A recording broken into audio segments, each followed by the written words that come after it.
The Allen Lund Company is celebrating 48 years in transportation. Stop by and see us at Matt's, booth 18193.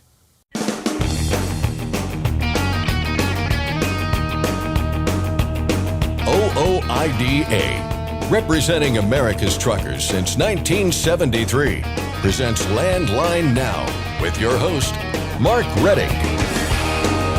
Over the past year or so, private fleets have been adding capacity. That's had an effect on for-hire drivers and rates.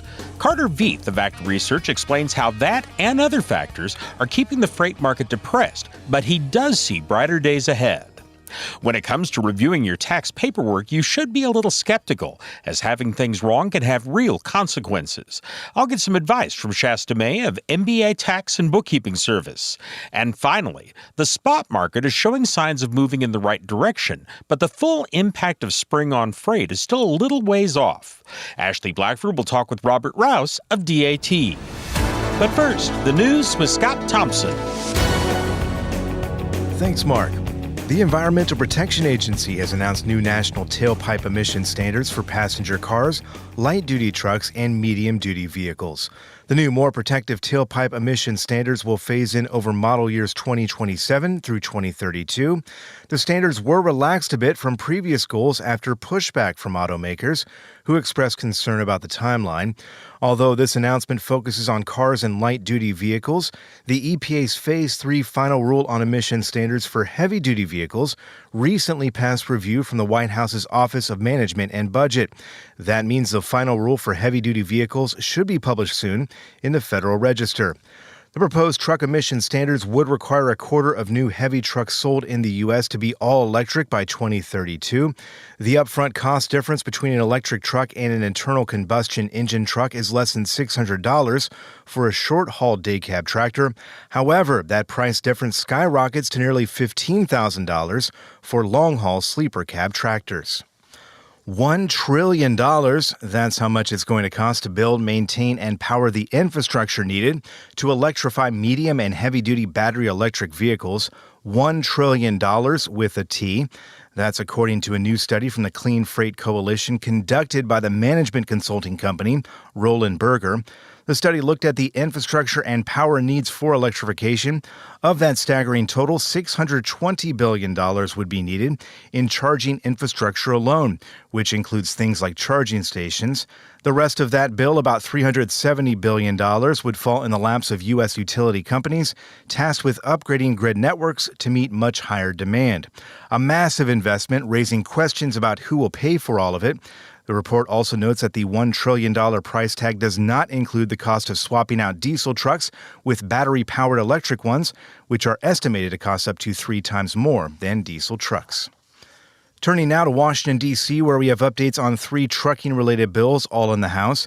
We'll start with the DRIVE Act, the bill that would bar FMCSA from imposing a speed limiter mandate. Representative David Valadao of California signed on as the bill's 40th co-sponsor this week. A companion bill in the Senate currently has 10 co-sponsors. Meanwhile, another bill in the House that would guarantee bathroom access to truck drivers at shippers and receivers has picked up another bipartisan co-sponsor. Representative Hillary Scholten of Michigan is the second Democrat to back the bill, bringing the total number of co-sponsors to 5. And finally, the Prove It Act, which was introduced in February. The bill would force federal agencies to consider how regulations would affect small businesses. Its lead sponsor, Representative Brad Finstad of Minnesota, told us he was thinking about truck drivers when crafting the bill. Yeah, so actually it's the owner-operator or the farmer or the small independent owner, business owner, who is the most adversely affected in this regulatory climate, because they don't have the HR department, they don't have the regulatory department, they don't have the lawyers, they don't have the staff that can help them navigate the rules and regulations. So it becomes, so as an owner-operator, I'm hauling a load today. Well, I got to take time out of my day to try to figure out how to implement this new e-log system or implement this new whatever harebrained idea government's trying to throw at me. When I need to be out there making money and doing what really the country needs now more than ever, and that is a secure, strong, stable trucking industry and small business industry that's really the lifeblood of our economy. And so that's what I'm hearing. It's just we just don't have the time to do it, and it's always changing. Just when you think you've caught up to the new climate of what regulations and what rules we have to comply with, there's another harebrained idea coming at us tomorrow, and it's just so hard to keep up, especially if you're that small independent. The Prove It Act came out of the gate as a bipartisan piece of legislation. This week, Representative Harriet Hageman of Wyoming signed on as the bill's fourth co-sponsor. To get your elected representatives on board with these bills or other trucking-related bills, check out the newly redesigned FightingForTruckers.com website. Truck tonnage rebounded last month. That's according to the American Trucking Association's For-Hire Truck Tonnage Index. It was up 4.3% in February after a 3.2% decline in January. That February level is the highest it's been in a year, but ATA chief economist Bob Costello notes that the index still contracted from a year earlier, suggesting truck freight remains in a recession. Compared with February of last year, the index fell 1.4%, making it the 12th straight decline year over year. Transportation officials in British Columbia are reminding truckers about some upcoming enforcement dates. 2 changes are coming soon. First, April 5th. That's when speed limiter enforcement will begin in the province. The BC Ministry of Transportation and Infrastructure said speed limiters must be activated by that date, set and accurately programmed to a maximum rate of speed of 105 kilometers an hour. The rule applies to any commercial vehicle manufactured after 1994 with a gross vehicle weight rating of more than 11,793 kilograms. Then, less than 2 months later, on June 1st, another new regulation.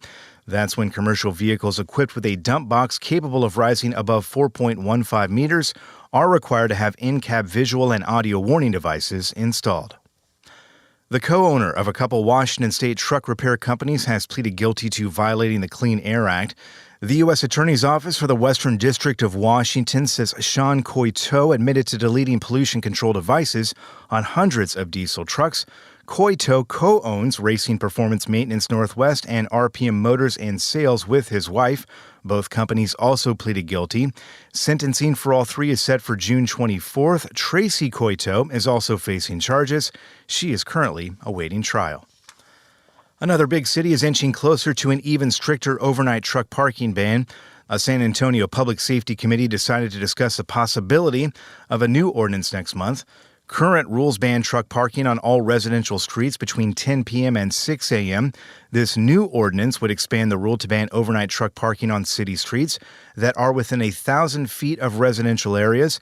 KSAT reports that would push the number of San Antonio streets where overnight truck parking is banned from 41% currently up to 78%. City officials say they're responding to complaints from residents. Interstate 80 through a stretch of central Illinois will be closed tonight and Thursday night for construction. The Illinois DOT says Interstate 80 in Bureau County will be closed so crews can set beams for the 470 East Road Bridge near Sheffield. The closures are scheduled to run from 8 p.m. to 6 a.m. each night. Detours will be posted. Expect delays. And finally, nominations are now being accepted for the Transition Trucking Driving for Excellence Award. Since 2016, the award has recognized America's top military rookie driver.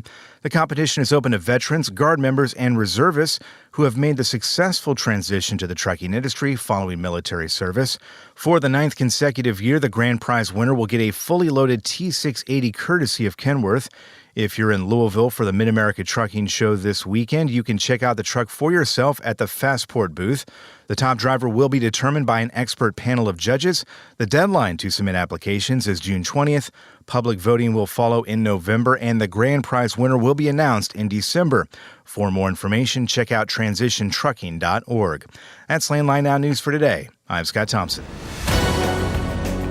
Thanks, Scott. Next, we'll cover the effect of private fleet expansion on for-hire carriers with Carter Vieth of ACT Research. I'll discuss checking the work on your tax forms with Shasta May of MBA Tax and Bookkeeping Service. And Ashley Blackford talks about the spot market with Robert Rouse of DAT. I'm Mark Reddick, and this is Landline Now. Thanks for listening. Be sure to like and subscribe. If you want more content, go to landline.media to get updated news, information, and archived editions of our show. Once again, that's landline.media.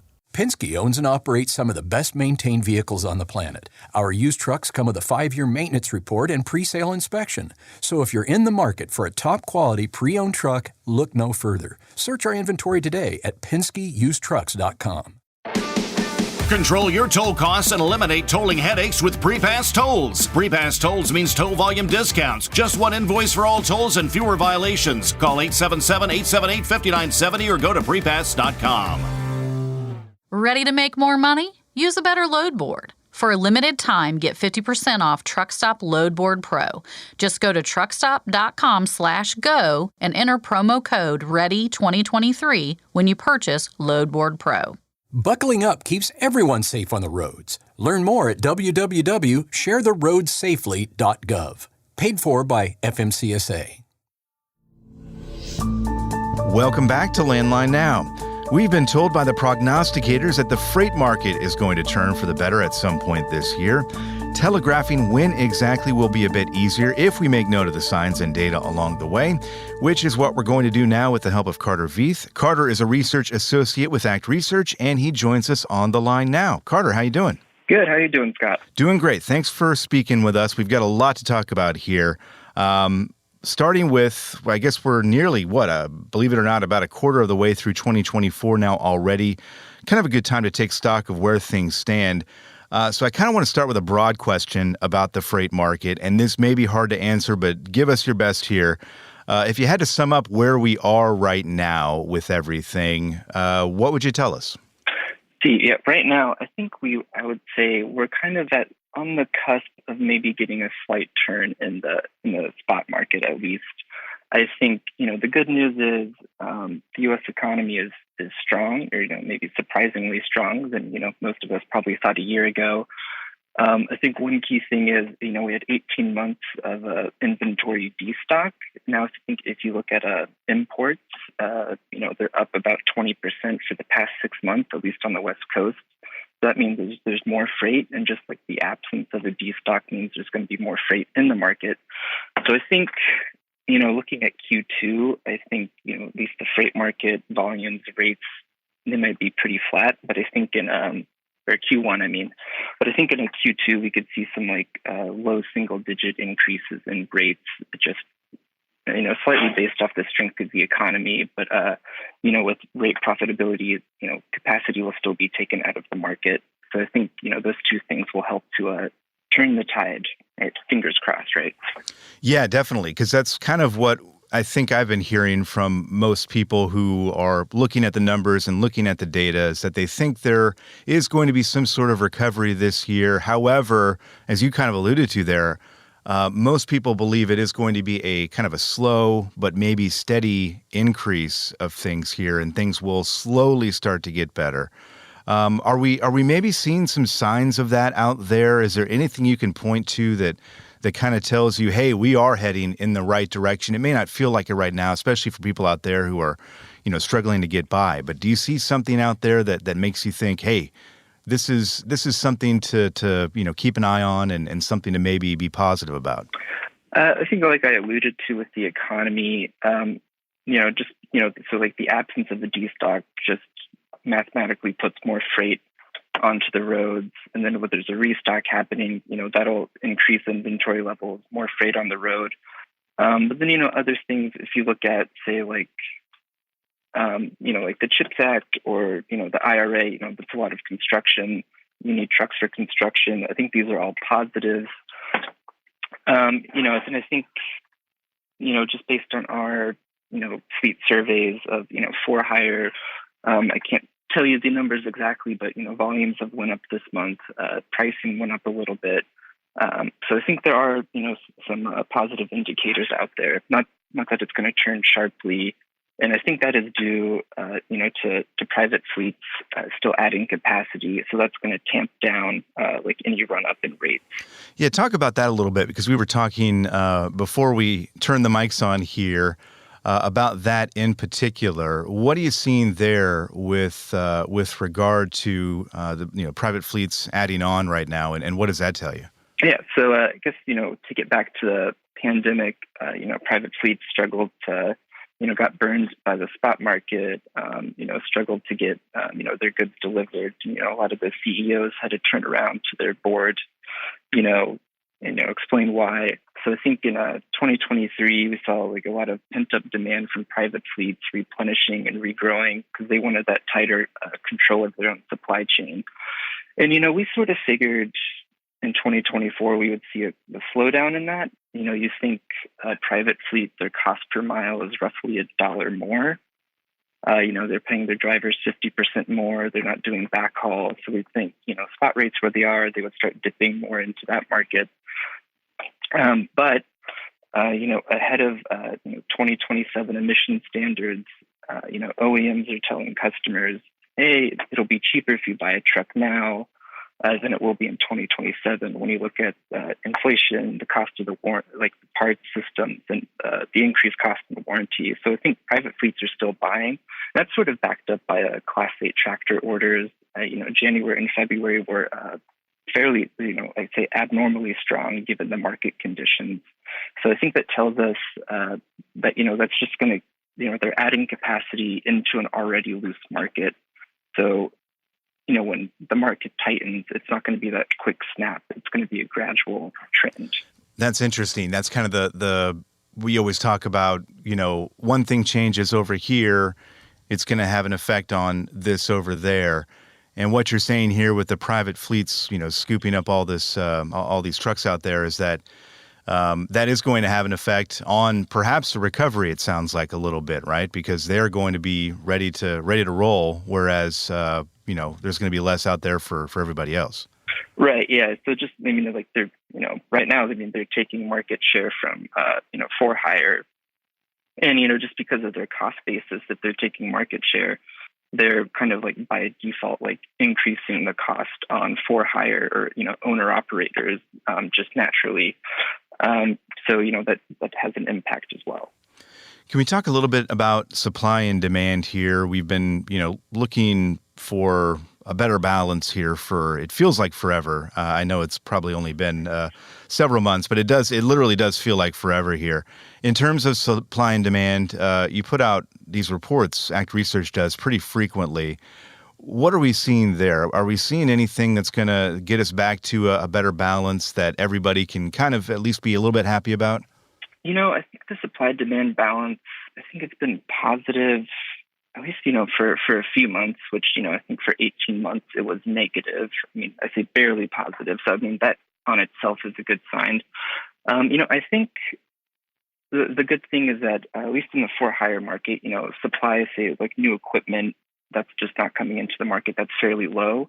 But, volumes are increasing slightly. So that should help to tighten, capacity in the market.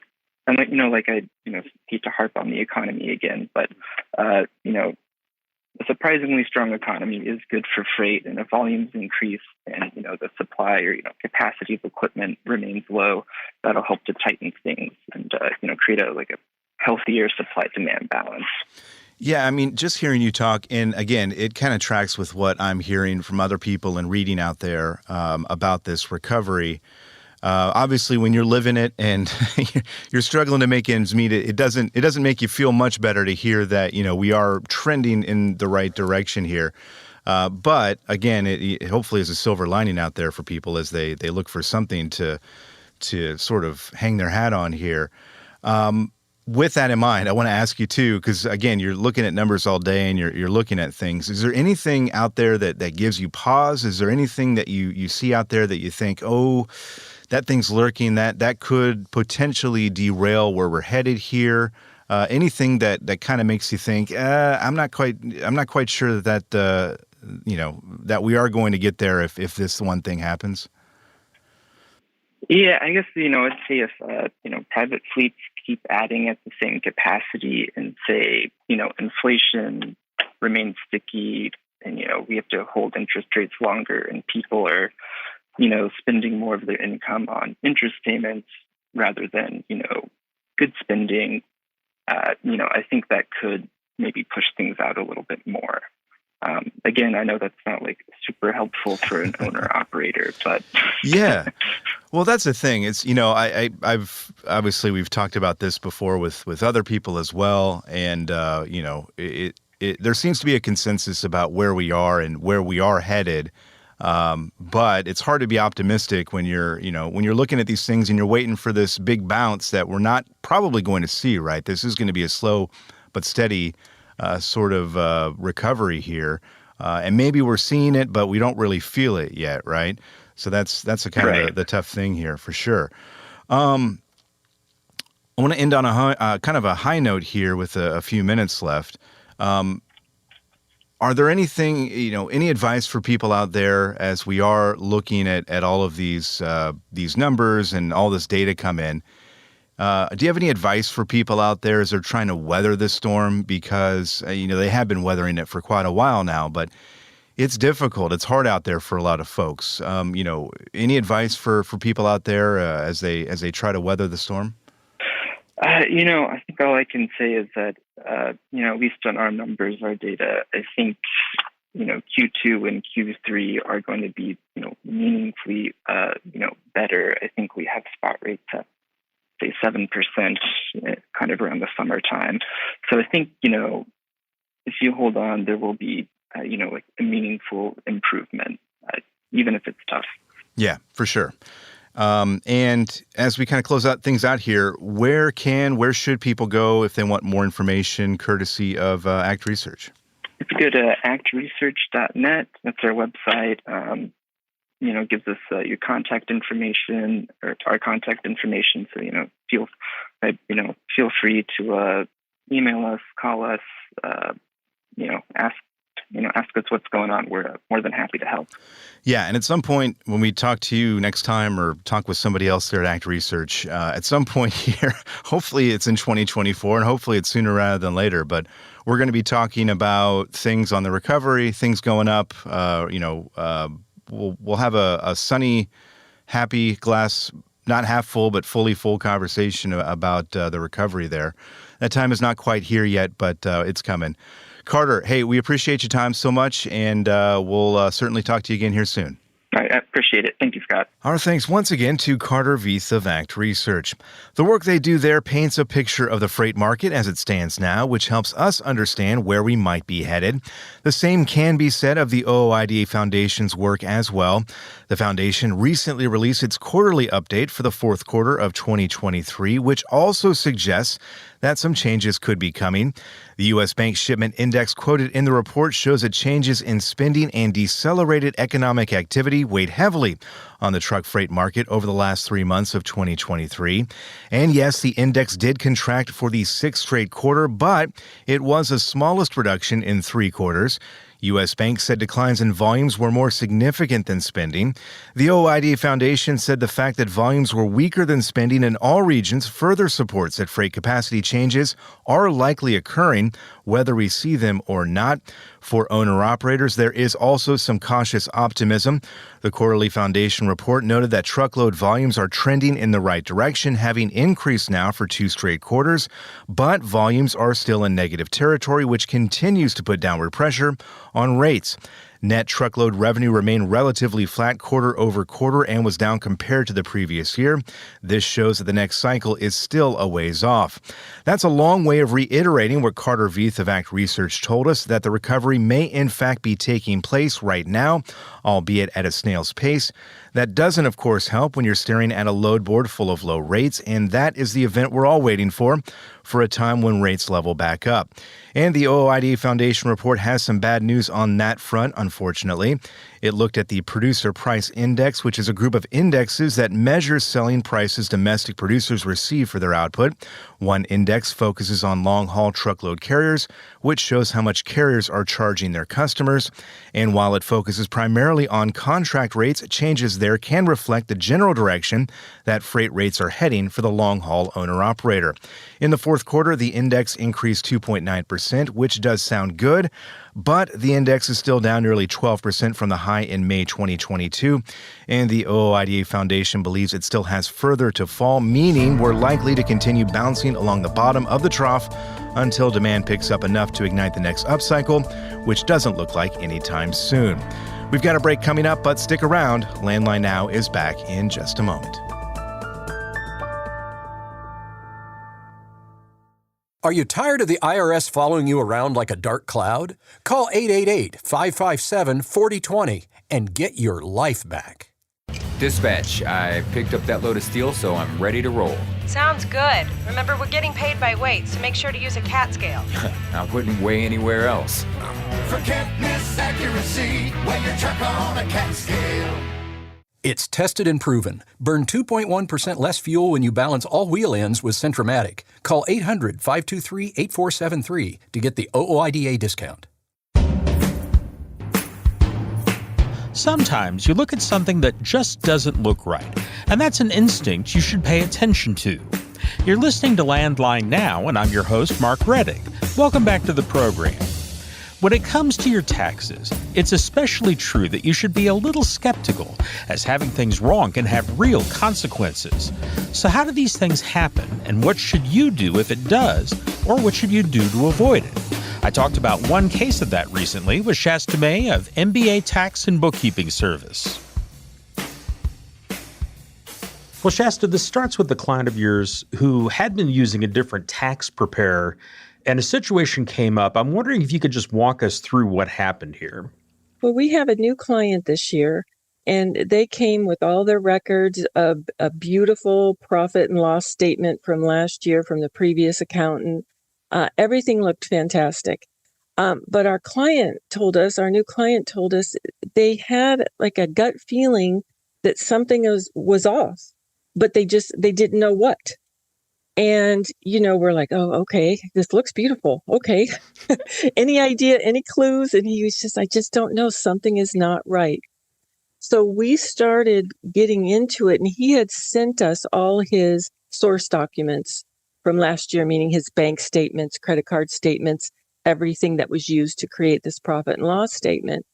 And when we started really getting into it, we started noticing things that were classified in a very strange way. They had a category we'd never heard of, and it had a lot of money in there, like $50,000 of various expenses that weren't pulled out and categorized with the others. And they weren't unusual. They were repairs and maintenance, per diem things, just typical stuff. And as we were going through to try to find this money and what it was and where it should go, we also noticed, as I was going through the bank statements, I see he paid a lot of money, like hundreds of dollars, to have his truck not only washed, but detailed. And it was a lot of money. And I'm thinking, wow, I wonder what the total truck washes is if he does this on a regular basis. And I looked, and there were no truck washes. There was no category. And then I went through the rest of the records, and there were truck washes every month. So these are things, and I'm thinking when we're doing the tax return, sure, we're going to notice at some point there's no truck washes. But then we came across other things. He had a big hotel expense at a truck show. So there's no rhyme or reason why these things are missing. I'm sure the firm that did this profit and loss statement is, a reputable place. But what can happen in a bookkeeping office, more than one person may be touching your bookkeeping.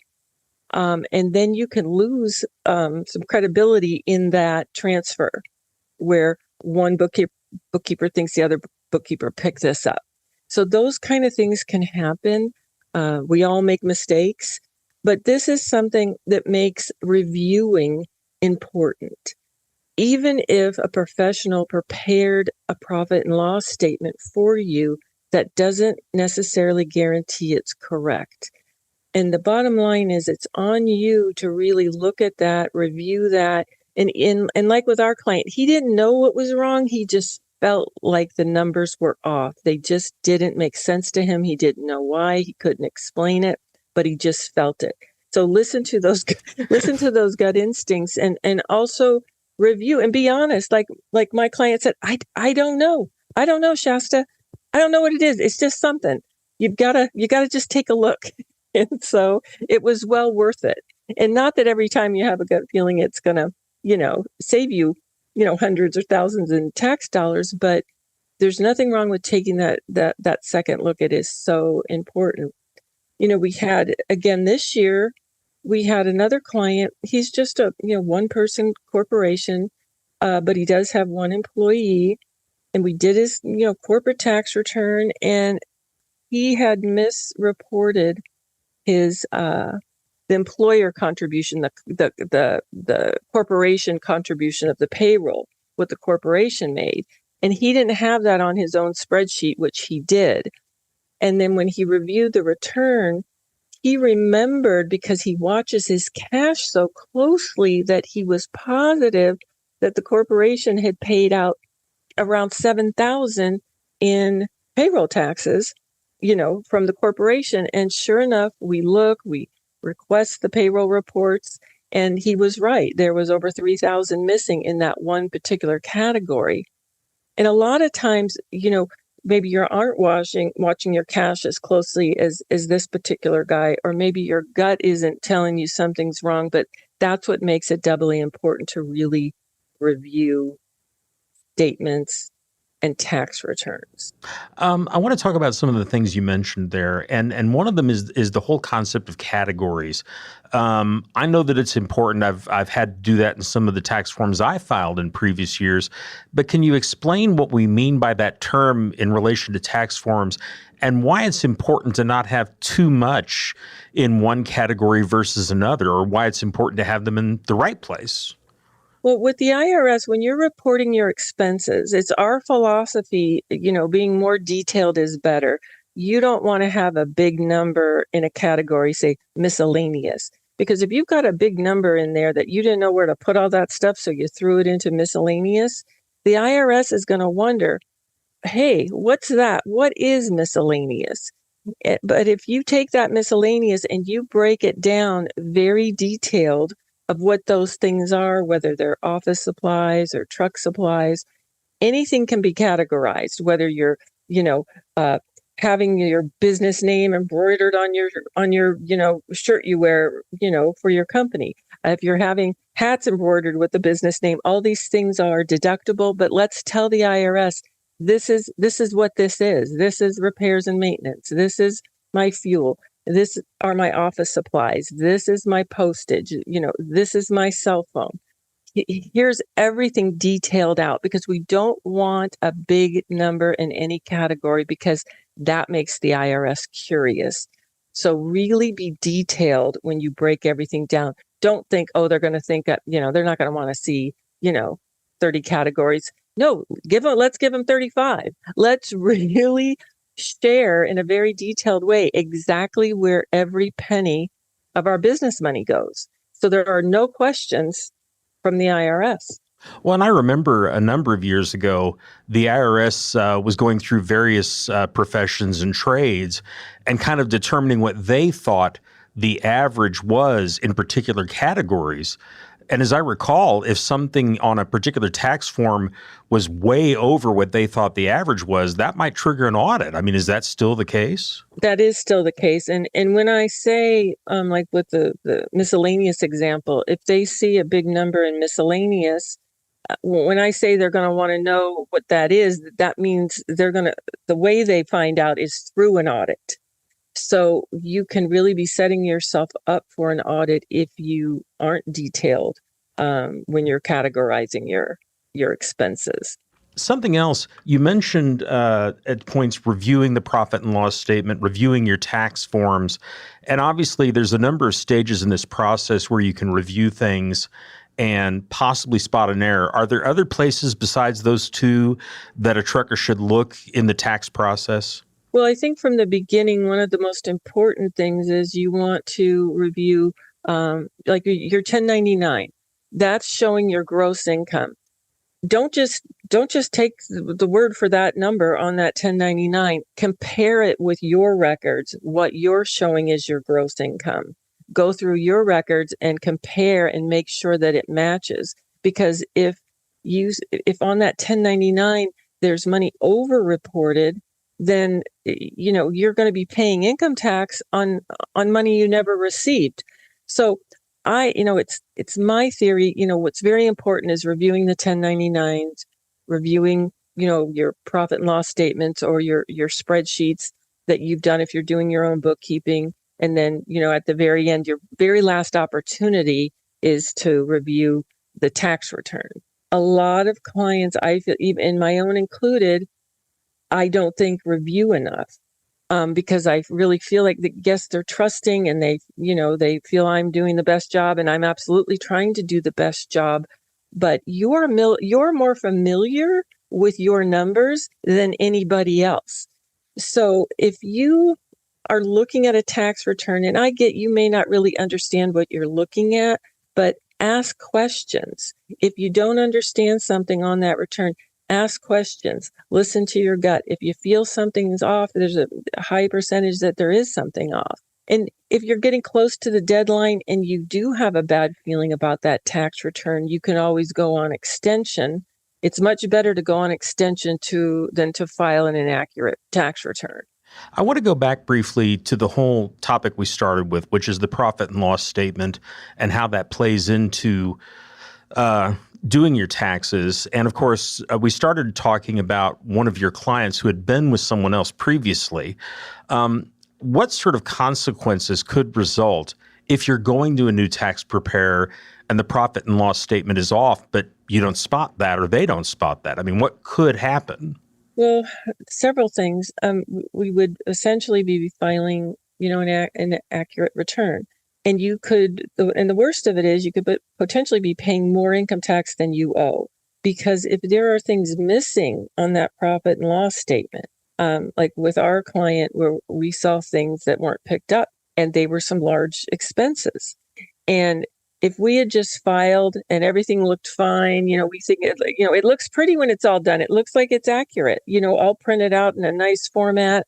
When it's incorrect and something's missing and you just file it as is, you could be paying a lot more money. If you do find the error after the fact and the return has been filed, your only option then is to file an amended tax return. I really don't like to file amended tax returns. It really has to be the benefit has to really outweigh the negatives, because when you file an amended tax return, the amended tax returns really get scrutinized. When you're filing your initial return electronically, it just goes off with millions of other tax returns, and it really doesn't pop up for a look unless there are some red flags on there. With an amended return, those are physically looked at when they're filed, because they've got to compare. We're showing everything on the original return, and then we're showing them all the changes in a second column on that return. And the way it's set up now, they've got to physically look at that amended return. So when you've got an IRS agent and he's just sitting there going through your amended return line by line, he may have questions. He may see things he doesn't understand and wants to know about. And there we have an audit. So that's why I feel like if we put in the extra work in the beginning and we review everything we possibly can review, and we get the best, most accurate return possible, even if that means going on extension and filing later, that's well worth it. Okay. Well, Shasta, thank you very much for the information. Thank you so much for having me on the show. I've been talking with Shasta May of MBA Tax and Bookkeeping Service about profit and loss statements, income tax filings, and the importance of reviewing what your tax preparer has done for you. If you have questions about this or other tax matters, you can contact Shasta May by calling 1-888-407-1669, by email at smay@mbataxhelp.com, or by going to the company's website, mbataxhelp.com. Again, that's 1-888-407-1669, by email at smay@mbataxhelp.com, or at the company's website, mbataxhelp.com. We'll have all that information on our website, landlinenow.com. Just click on the photo or headline at the top of the page, and you'll find all the email addresses, website links, and phone numbers we mention on the show. Again, that's at landlinenow.com. I'm Mark Reddick, and this is Landline Now.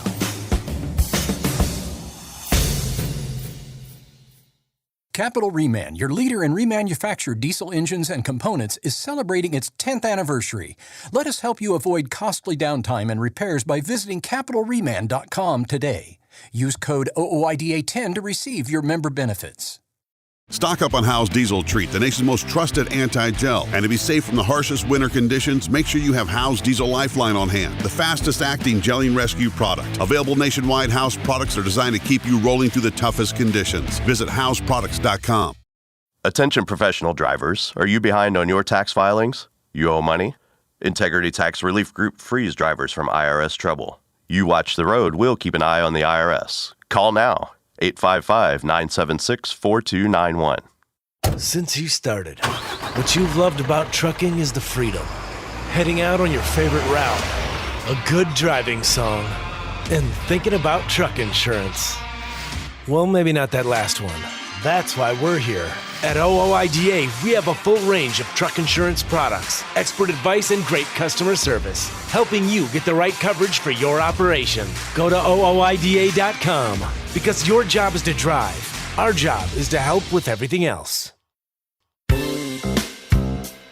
Landline Now, welcome back.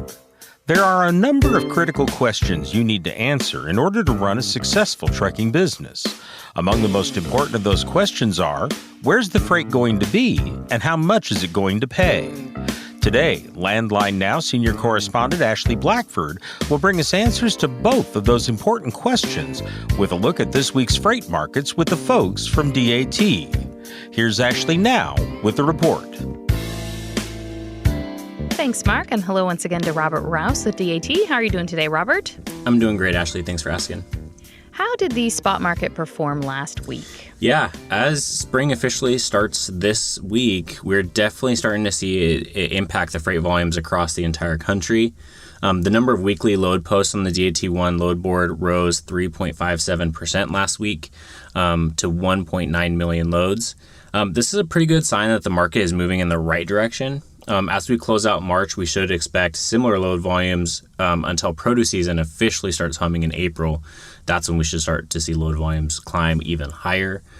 When we look at the number of trucks on the DAT load board, they did decrease by about 11% to 344,000, almost 345,000 trucks last week. With higher load volumes, we expect to see less trucks.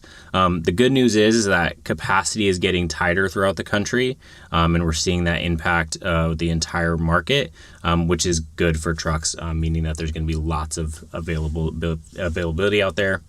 When we look at the overall strength of the spot market, there are a couple of trends that point towards good things as we move into spring. First, we've seen flatbed load post volume increase for the 7th week, following last week's 1% week-over-week gain. Spot market volumes have increased by about 21% in the last month, but freight moving in the spot market is just over 6% higher than last year for flatbeds. When we look at flatbed demand, the DAT's market condition index shows the majority of the South, like Memphis, Houston, Dallas, with all tight capacity last week and projected to have tight capacity this week. Even with higher volume, we did not see a major impact on the national flatbed rates as they stayed flat from last week at $2.54 per mile with fuel. But in tight markets in the Southeast, we saw rates go up with that tighter capacity. The other trend that's showing good signs is with reefers. According to the USDA, produce volumes have increased by about 16% in the last 3 weeks. That's trailing last season by just 2% as we approach the official start to the 2024 produce season and see the seasonal rise in reefer spot rates. The volume of reefer truckloads moved for all commodity types increased by about 11% last week. And in a sign that capacity is beginning to tighten, spot rates were flat for the 4th week at $2.39 per mile with fuel. What markets should owner-operators know more about this week? Yeah, one of the things I thought would be fun to talk about is one of the vegetables that's pretty much a staple in almost every dish in the United States is the onion. While onions are produced year-round, the time of year changes where they're being harvested and shipped from. Washington State is by far the largest producer of onions naturally at 25% of the annual volume, followed by Mexico at 18% and Idaho closely behind at 11%. That said, there's another area for onion production that may surprise people and I thought carriers should take a look at this week. Yearnington in the Mason Valley is not so well known, but widely regarded as one of the country's most extensive onion growing operations. It's located 70 miles south of Reno, Nevada, and about 370 miles north of Las Vegas. The valley is home to 3 large onion growers and has been dubbed by many as the onion capital of the West. The Nunez Company and Perry & Sons completed the Yearnington 2020 Walker River cooling facility expansion. The expansion added extra cooling capacity, warehouse space, and 6 additional loading docks to facilitate shipping 90 million pounds annually, or about 2,100 truckloads of leafy greens and organic vegetables. By tripling the size of the cooling facility, the region loads more trucks directly to the eastern part of the United States from Nevada without making the additional 600-mile round trip into and out of California. When transporting onions, they should be in a space that's cool, dry, and well ventilated. If using containers, they want to be opt for the fresh air supply or controlled atmosphere. Regular ventilation is essential to prevent the buildup of CO2 and to maintain appropriate humidity levels. Onions require specific temperature and humidity conditions. They should be kept in conditions that avoid the risk of freezing and even overheating. For instance, the freezing points of onions lies between negative 1.59 and negative 1.90 Celsius, but they should generally be transported at temperatures between 0 and 4 degrees Celsius. Although not a large produce market for reefer carriers, Reno, Nevada volumes have increased by about 10% in the last year. Spot rates have also increased almost 30% over the same time frame to an average outbound rate of $2.88 per mile just coming out of that market. What tips do you have for owner-operators this week? Yeah, over the last few weeks, I've been thinking a lot about where the freight industry is. Since the pandemic started, it has felt like a constant stream of supply chain impacts from consumers spending behavioral changes to port congestions and strikes. During the last couple of years, I've personally felt we're always waiting for the next event would happen and disrupt the supply chain. That said, it feels like the spot market is returning back to a more normal cycle. In my opinion, the national load counts is a gold mine of information just waiting for carriers to go digging, especially for new carriers in the spot market. The first tip that can help out drivers is understanding the seasonality of different markets. There are very few markets or states that stay red hot all year round. So you can use these numbers to understand when those markets are starting to tick up. Even for seasoned carriers, these numbers are really good to be watching to see if a specific seasonal increase is actually starting or not. Sometimes we might see a market increase fluctuates by a couple weeks based on produce harvest or slowness in manufacturing of goods. One of the first things that I do every single morning is look at the national load counts that are broken down by state. This is updated regularly and gives you a live look at inbound and outbound freight. What I look for is which state is going out more than coming in. This imbalance means that there will most likely not be enough trucks to service all those loads and will be a great opportunity to bump the rate up due to the high demand for trucks. Lastly, you can use this information when negotiating on loads. As I just mentioned, knowing how many loads are in a market versus the number of trucks helps you understand the demand for your truck in the pickup market. However, you can also use this to leverage extra pay for going into underperforming markets as well. If you know a market has a high number of trucks and low outgoing loads, that means you're going to be in tough competition to get a good load to your next destination. When you have a deadhead out of a market, you should have to take that into negotiation with the broker to make sure that you're compensated for that risk. We've got about a minute left now. I know the Mid-America Trucking Show is coming up. DAT will be there. What can people expect from you there? Yeah, DAT is going to be at the Mid-America Truck Show. I'm pretty excited about it this year. We have a lot of really cool things. We actually, in our booth this year, will have a video game for drivers to come in and play and actually earn and win some cool prizes that we have. We also have a couple really great presentations.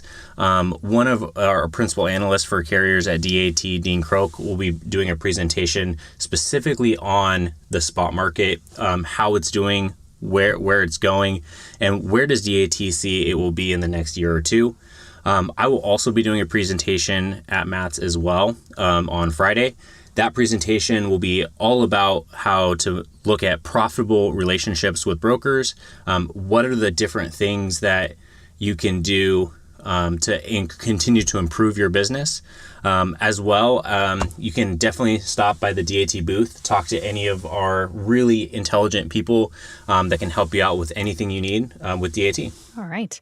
If our listeners want more information, where can they go for that? Yeah, you can get the latest rate information at the DAT.com/trendlines, or look for the weekly market updates on the DAT blog. They're published every Wednesday. Check out and subscribe to the DAT IQ channel on YouTube, where our analytics and forecasting teams take a deep dive into the freight markets each week. All right, Robert, thank you so much. Thanks, Ashley. That was Robert Rouse with DAT. Mark, back to you. Thanks, Ashley. That's our program for today. Thank you very much for joining us. I'm Mark Rettig, and this is Landline Now.